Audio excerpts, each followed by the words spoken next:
The story of a man named Stanley. Stanley worked for a company in a big building where he was employee number 427.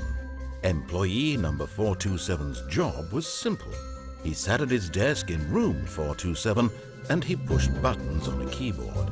Orders came to him through a monitor on his desk, telling him what buttons to push, how long to push them, and in what order. This is what employee 427 did every day of every month of every year. And although others might have considered it soul-rending, Stanley relished every moment that the orders came in, as though he had been made exactly for this job. And Stanley was happy. And then one day, something very peculiar happened. Something that would forever change Stanley. Something he would never quite forget. He had been at his desk for nearly an hour when he realized that not one single order had arrived on the monitor for him to follow. No one had showed up to give him instructions, call a meeting, or even say hi. Never in all his years at the company had this happened, this complete isolation. Something was very clearly wrong. Shocked, frozen solid, Stanley found himself unable to move for the longest time. But as he came to his wits and regained his senses, he got up from his desk and stepped out of his office. Und damit willkommen zu The Stanley Parable. Was sollen wir hier machen? Mal schauen. All of his co-workers were gone. What could it mean? Stanley decided to go to the meeting room. Perhaps he had simply missed a memo. Ich würde sagen, wir folgen erst mit den Anweisungen des Sprechers und dann werden wir, da haben sie noch einen Rechner angelassen. Ein bisschen umgucken dürfte man sicher.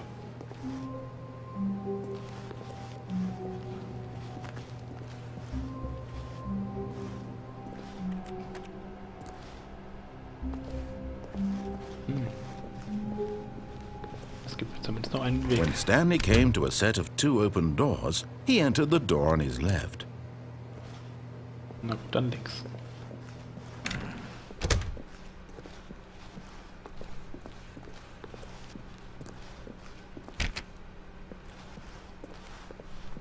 Yet there was not a single person here either.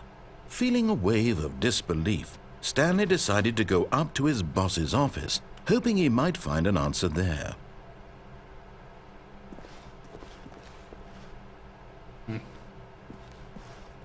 Hübsch, was hier alles steht. Ich kann leider nichts machen.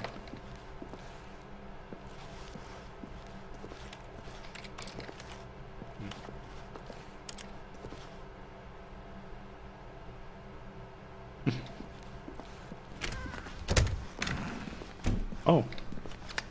Stanley stepped into the broom closet, but there was nothing here, so he turned around and got back on track. Wenn er meint.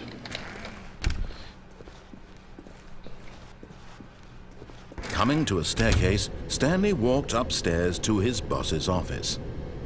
Und wenn ich runtergehe, wird das Maus zu.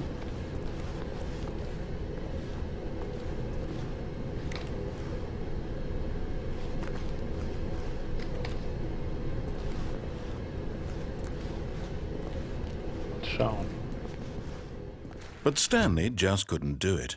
He considered the possibility of facing his boss, admitting he had left his post during work hours. He might be fired for that. And in such a competitive economy, why had he taken that risk? All because he believed everyone had vanished? His boss would think he was crazy. And then something occurred to Stanley. Maybe, he thought to himself, maybe I am crazy. All of my co-workers blinking mysteriously out of existence in a single moment for no reason at all? None of it made any logical sense. And as Stanley pondered this, he began to make other strange observations. For example, why couldn't he see his feet when he looked down? Why did doors close automatically behind him wherever he went? And for that matter, these rooms were starting to look pretty familiar. Were they simply repeating? No, Stanley said to himself, this is all too strange. This can't be real. And at last, he came to the conclusion that had been on the tip of his tongue. He just hadn't found the words for it. "I'm dreaming!" he yelled. "This is all a dream." Oh, what a relief Stanley felt to have finally found an answer, an explanation. His co-workers weren't actually gone. He wasn't going to lose his job. He wasn't crazy after all. And he thought to himself, I suppose I'll wake up soon. I'll have to go back to my boring real-life job pushing buttons. I may as well enjoy this while I'm still lucid. So he imagined himself flying and began to gently float above the ground. Ui. Then he imagined himself soaring through space on a magical starfield, and it too appeared. It was so much fun, and Stanley marveled that he had still not woken up. How was he remaining so lucid? And then perhaps the strangest question of them all entered Stanley's head. One he was amazed he hadn't asked himself sooner. Why is there a voice in my head dictating everything that I'm doing and thinking? Now the voice was describing itself being considered by Stanley, who found it particularly strange. I'm dreaming about a voice describing me, thinking about how it's describing my thoughts, he thought. And while he thought it all very odd and wondered if this voice spoke to all people in their dreams, the truth was that, of course, this was not a dream. How could it be?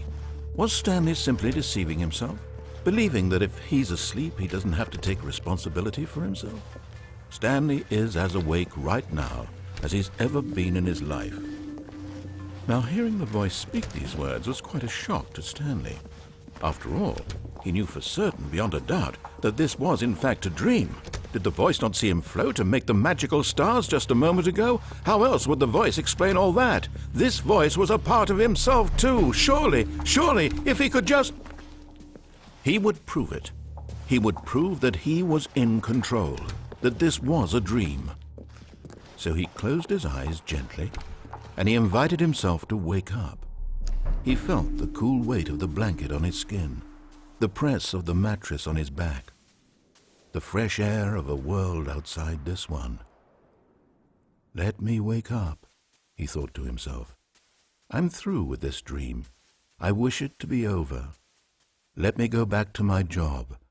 Let me continue pushing the buttons. Please, it's all I want.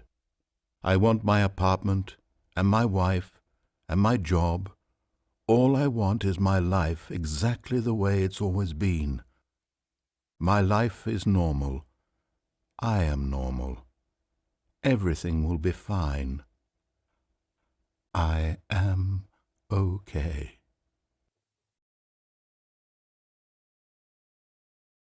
Na, war ja wohl nix. Stanley began screaming. Please, someone, wake me up. My name is Stanley. I have a boss. I have an office. I am real. Please, just someone tell me I am real. I must be real. I must be. Can anyone hear my voice? Who am I? Who am I? And everything went black. Ich traue mich gar nicht, was zu sagen, weil er ständig redet. Aber This is the story of a woman named Mariella. Mariella woke up on a day like any other. She arose, got dressed, gathered her belongings, and walked to her place of work. But on this particular day, her walk was interrupted by the body of a man who had stumbled through town talking and screaming to himself, and then collapsed dead on the sidewalk. And although she would soon turn to go call for an ambulance, for just a few brief moments she considered the strange man. He was obviously crazy. This much she knew. Everyone knows what crazy people look like. And in that moment, she thought to herself how lucky she was to be normal. I am sane. I am in control of my mind. I know what is real and what isn't. It was comforting to think this, and in a certain way, seeing this man made her feel better.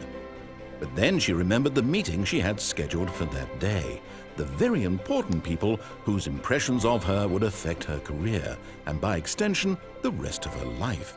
She had no time for this, so it was only a moment that she stood there, staring down at the body. And then she turned and ran.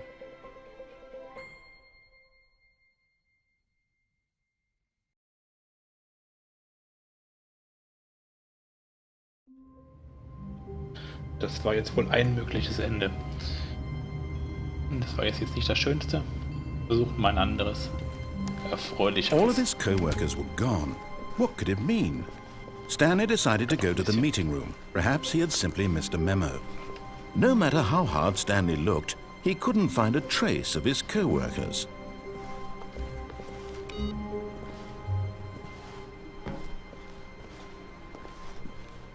Wo haben wir den? Vielleicht 11:30. Wie sind die in der Kantine?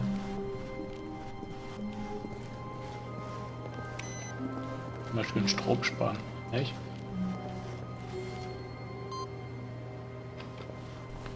Huch.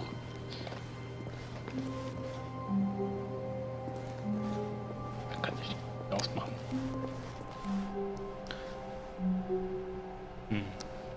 Na gut, dann gehen wir diesmal die Treppe nach oben. When Stanley came to a set of 2 open doors, he entered the door on his left. Na gut.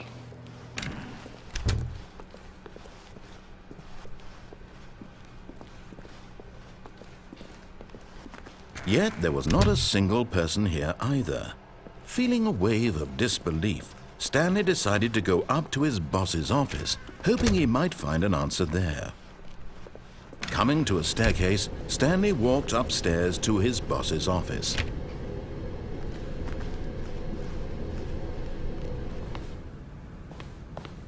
Was ist das denn da? Badezimmer vom Chef ist zu. Das hier? Auch zu. Business Time. Na gut, gehen wir mal rein. Stepping into his manager's office, Stanley was once again stunned to discover not an indication of any human life. Shocked, unraveled, Stanley wondered in disbelief who orchestrated this, what dark secret was being held from him. What he could not have known was that the keypad behind the boss's desk guarded the terrible truth that his boss had been keeping from him. And so the boss had assigned it an extra secret PIN number, 2845. But of course, Stanley couldn't possibly have known this. Yet incredibly, by simply pushing random buttons on the keypad, Stanley happened to input the correct code by sheer luck. Amazing. Okay. He stepped into the newly opened passageway.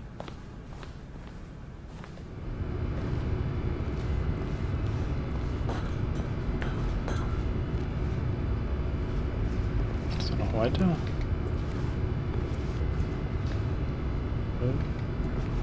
Nee, tut's nicht. Dann werden wir wohl hier lang müssen.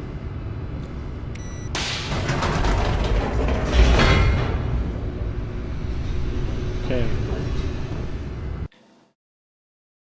Bin ich jetzt wieder tot oder was?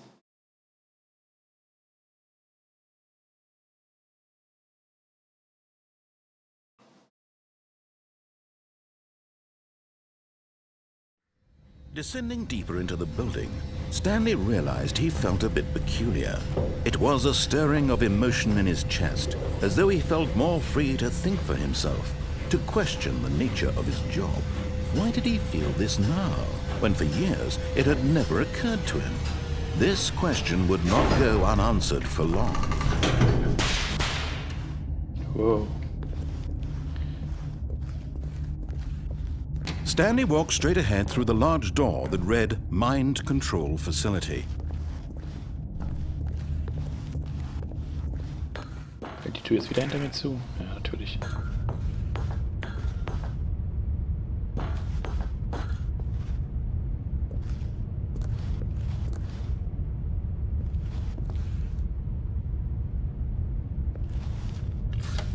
The lights rose on an enormous room packed with television screens.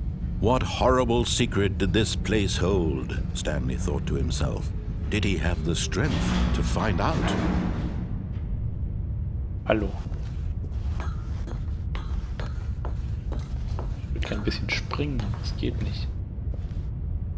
Ja. mal so eine Liste mit Kauderwelsch. Now the monitors jumped to life, their true nature revealed. Each bore the number of an employee in the building, Stanley's co-workers. The lives of so many individuals reduced to images on a screen, and Stanley, one of them, eternally monitored in this place where freedom meant nothing. Das hat jetzt was von Matrix.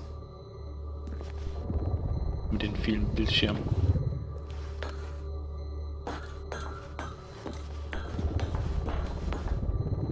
Welcher sind wir denn? Wir sind unseren. 427. Ja. Ja, das ist unser Büro. Alles klar. Drücken wir da auch drauf. This mind control facility, it was too horrible to believe. It couldn't be true. Had Stanley really been under someone's control all this time? Was this the only reason he was happy with his boring job? That his emotions had been manipulated to accept it blindly?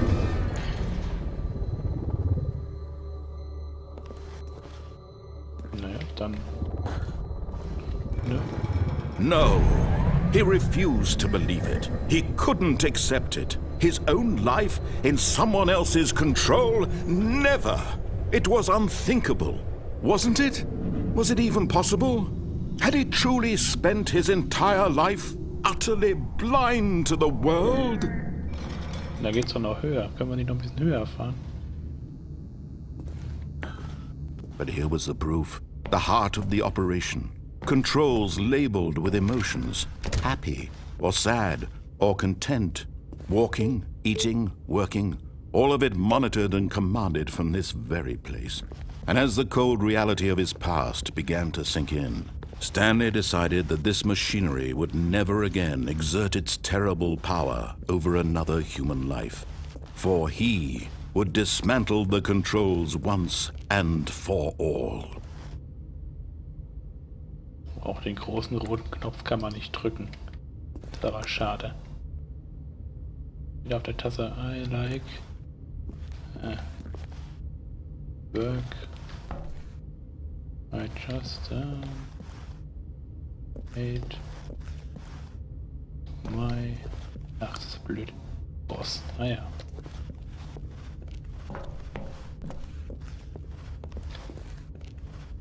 Da steht jemand. Oh Mann. Mind Control.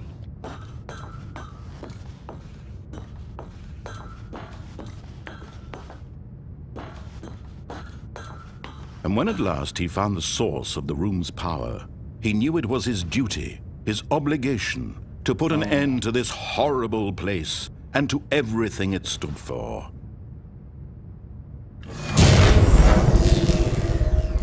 Das war ja leicht.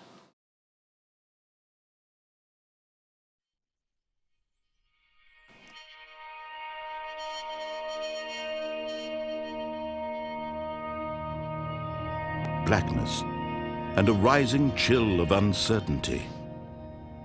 Was it over? Yes!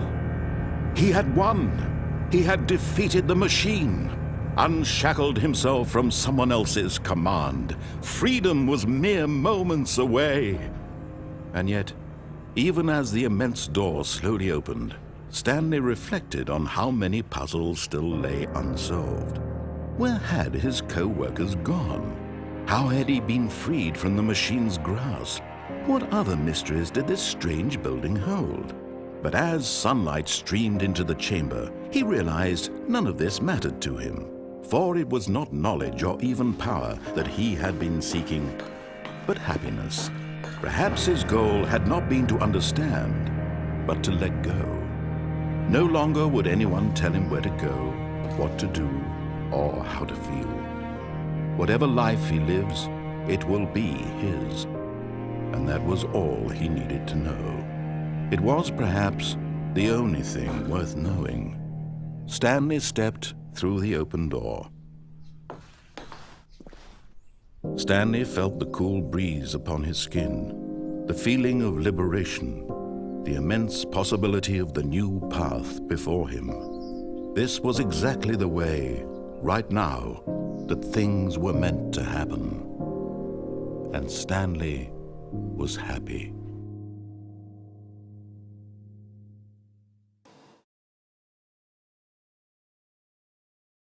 Ja, schön. Und noch eine Errungenschaft freigeschaltet. Da läuft's.